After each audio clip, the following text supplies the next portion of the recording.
পারুল আর ইমরান হাসাহাসি করতে করতে বাড়িতে ঢুকতেই পারুলের শাশুড়ির সাথে দেখা।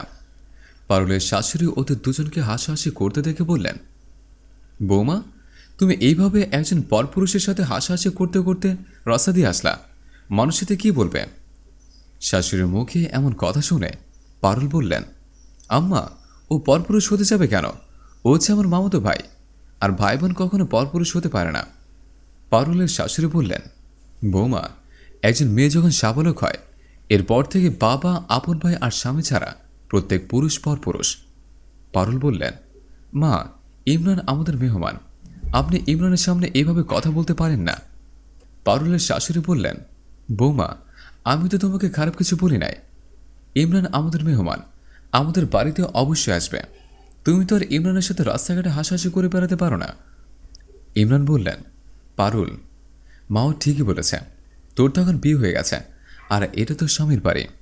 মাইমা, আমার ভুল হয়ে গেছে, আমি বুঝতে পারি নাই, আমাকে আপনি ক্ষমা করে দেন।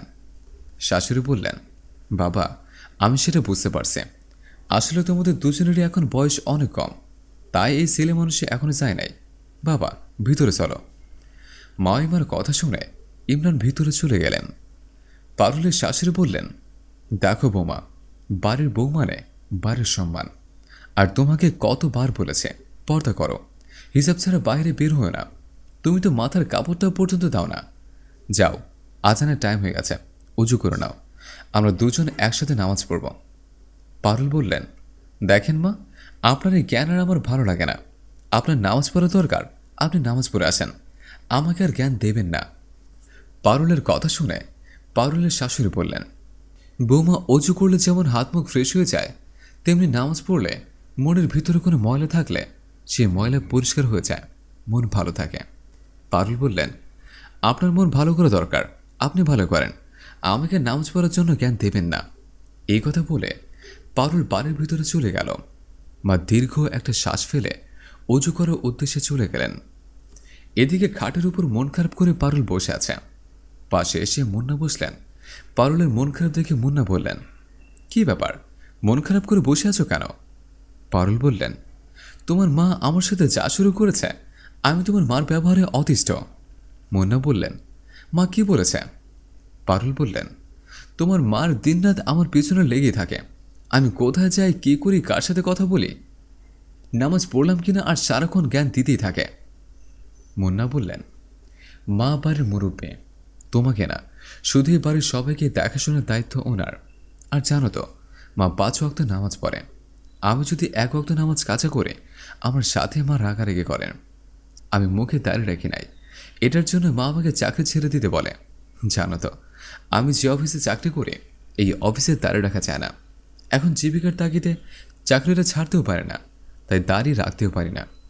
মা তোমাকে প্রতি ওয়াক্ত নামাজ পড়ার জন্য দাওয়াত করেন, তুমি আস্তে আস্তে নামাজ পড়া শুরু করো, দেখো একদিন নামাজ পড়াটা তোমার অভ্যাস হয়ে যাবে। পারুল বললেন, তুমি তো দেখছি মায়ের মতো জ্ঞান দেওয়া শুরু করেছ। আমি তোমাকে একটা কথা সাফ সাফ বলে দিচ্ছে, আমাকে কোনো জ্ঞান দিবা না, আর এসব জ্ঞান ভালো লাগে না। পারুলের মুখে এই কথা শোনার পর মুন্না রেগে গিয়ে বললেন, আমরা তোমাকে জ্ঞান দেই আর নামাজ পড়ার দাওয়াত দেই? মেয়েদের পর্দা করে চলা এটাই তো ইসলামের একটি অংশ। ইসলাম কখনোই বেপর্দার মতো চলাফেরার অনুমতি দেবে না, আর নামাজ হচ্ছে বেহেশতের চাবি। তুমি যদি নামাজ না পড়ো তাহলে মৃত্যুর পর বেহেশতের চাবি কোথায় পাবে? কবরের আযাব থেকে তোমাকে কে রক্ষা করবে? হাসরের মাঠে তুমি কি জবাব দেবে? প্রত্যেকটা মুসলমানের জন্য 5 ওয়াক্ত নামাজ আল্লাহ তাআলা ফরজ করে দিয়েছেন। একজন মুসলমান নারী পুরুষ দুজনকেই 5 ওয়াক্ত নামাজ আদায় করতে হবে। মুন্নার মুখে এই সকল কথা শোনার পর পারুল বললেন, আমি তোমাদের কোন হুকুম মেনে চলতে পারবো না, আমি আমার মতো চলতে চাই। যদি আমার চলাফেরা তোমরা বাধা দাও তাহলে আমি বাড়ি ছেড়ে চলে যাব। মুন্না বললেন, তুমি বিয়ের আগে কি করেছো না করেছো সেটা আমি জানি না, তবে একটা কথা মনে রাখবা, আমি তোমার স্বামী, এখন থেকে আমি যেটা বলবো সেটাই তোমাকে করতে হবে।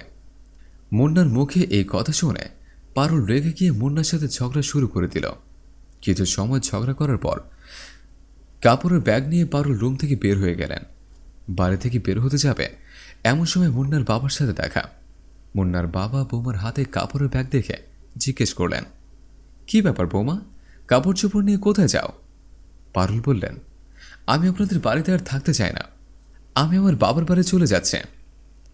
এর মাঝে মুন্না আর মুন্নার মা এসে দাঁড়ালেন।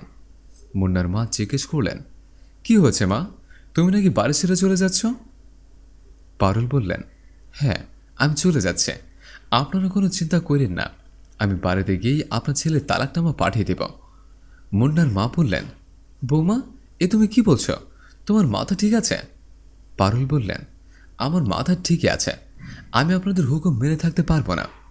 মুন্না বললেন, মা, এত করে বোঝানোর পরও যখন ও বুঝতে চাচ্ছে না, তাহলে ওকে আর বাধা দিন না, যেতে দেন। বাবা বললেন, বৌমা, তুমি যদি এইভাবে চলে যাও তাহলে মানুষ আমাদের খারাপ বলবে। তুমি এখন ঘরে যাও, আমি দেখছি কি করা যায়। পারুল বললেন, আমি আপনাদের কোনো কথাই শুনতে চাই না। আপনাদের প্রত্যেকের প্রতিদিনের এই কানের কাছে নামাজ পড়ো, এটা আমার একদম ভালো লাগে না, তাই আমি চলে যাচ্ছে। এই কথা বলে পারুল রওনা দিতে যাবে। পারুলের শ্বশুর শাশুড়ি হাত ধরে অনেক অনুরোধ করল। পারুলের একই কথা, আমাকে নামাজ পড়ার কথা আর বলতে পারবেন না। শ্বশুর শাশুড়ি অনেক বোঝানোর পরও কোনো কথা না বলে পারুল চলে গেলেন। মুন্নার মা আর বাবা অবাক হয়ে পারুলের দিকে তাকিয়ে রইলেন। তাকিয়ে থাকা ছাড়া তখন আর কিছু করার ছিল না। হ্যালো বন্ধুরা, আমাদের এই গল্পটি যদি ভালো লেগে থাকে তাহলে অবশ্যই লাইক, কমেন্ট এবং শেয়ার করবেন। ধন্যবাদ।